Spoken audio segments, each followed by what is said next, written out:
Tarot healing വിത്ത് ശ്രീരുദ്രയിലേക്ക് താങ്കൾക്ക് സ്വാഗതം. ഇന്നത്തെ സൺഡേ റീഡിങ്ങിലേക്ക് കടക്കാം. പാസ്റ്റിൽ എടുത്തപ്പോൾ 2 കാർഡുകളാണ് വന്നിരിക്കുന്നത്. 3 ഓഫ് പെൻറ്റക്കിൾസ് എന്ന മൈനർ ആർക്കാന കാർഡും സൺ എന്ന മേജർ ആർക്കാന കാർഡും. അപ്പോൾ ഇതിലൂടെ കാണാൻ സാധിക്കുന്നത്, ഇപ്പോൾ കഴിഞ്ഞു പോയ കാലഘട്ടങ്ങളിൽ താങ്കൾ പുതിയ ചില കഴിവുകൾ അതൊരു ഗുരുവിനെ തേടി പഠിച്ച് കഴിഞ്ഞിരിക്കുന്നു. പുതിയ സ്കിൽസ് താങ്കൾ കണ്ടെത്തിയിരിക്കുന്നു. അതിലൂടെയുള്ള പ്രയാണം താങ്കൾക്ക് ഐശ്വര്യവും സമാധാനവും സമ്പത്തും പുഷ്ടിയും കുടുംബത്തിൽ ഐശ്വര്യവും ഒക്കെ തന്നതായിട്ട് കാണുന്നുണ്ട്. ഇതാണ് പാസ്റ്റിലെ 2 കാർഡുകൾ.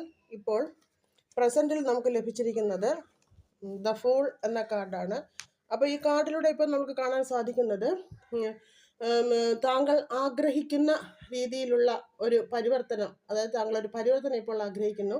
അതിൻ്റെ തുടക്കത്തിലാണ്. അത് ചിലപ്പോൾ വിവാഹമോ സാമ്പത്തിക ഉന്നതിയെക്കുറിച്ചോ കരിയറിനെ കുറിച്ചോ ഏതെങ്കിലും ആകാൻ സാധ്യതയുണ്ട്. അത് കൃത്യതയോടെ തിരഞ്ഞെടുക്കുക, അതിലൂടെ മുന്നോട്ട് പോകുക എന്നാണ് യൂണിവേഴ്സ് ദ ഫൂൾ എന്ന കാർഡിലൂടെ താങ്കളെ അറിയിക്കുന്നത്. അടുത്ത് നമുക്ക് ലഭിച്ചിരിക്കുന്നത് കരിയറിനായിട്ട് ഏസ് ഓഫ് സോർട്സ് ആണ്. കരിയറിൽ ഒരു വഴിത്തിരിവ് ഉണ്ടായേക്കാം. ഒരു പുതിയൊരു വഴിത്തിരിവ് താങ്കൾക്ക് വന്നു ചേരാം.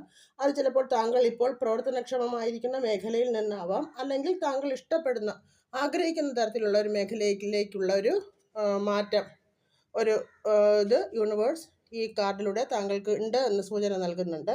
അടുത്ത് നമുക്ക് ലഭിച്ചിരിക്കുന്നത് ഫിനാൻസിനായിട്ട് ജസ്റ്റിസ് എന്ന കാർഡാണ്.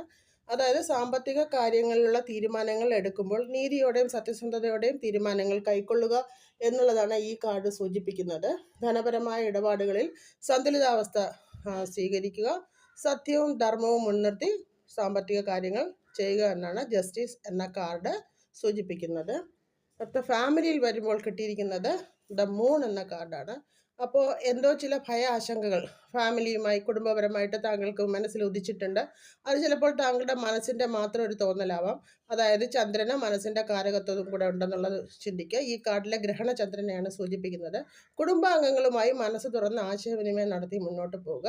തർക്കങ്ങൾ എന്തെങ്കിലും ഉണ്ടെങ്കിൽ അത് പരിഹരിച്ച് മുന്നോട്ട് നീങ്ങുക എന്നുള്ളതാണ് ഈ കാർഡ് നൽകുന്ന സൂചന. ശരിയായ രീതിയിൽ കാര്യങ്ങൾ തീരുമാനങ്ങൾ കൈക്കൊള്ളേണ്ടതായിട്ടും വരാൻ ചിലപ്പോൾ ഈ വാരം. അടുത്ത ഔട്ട്കമ്മിന് ഗൈഡൻസിനായിട്ട് നമുക്ക് കിട്ടിയിരിക്കുന്നത് നൈറ്റ് ഓഫ് കപ്സ് എന്ന കാർഡാണ്.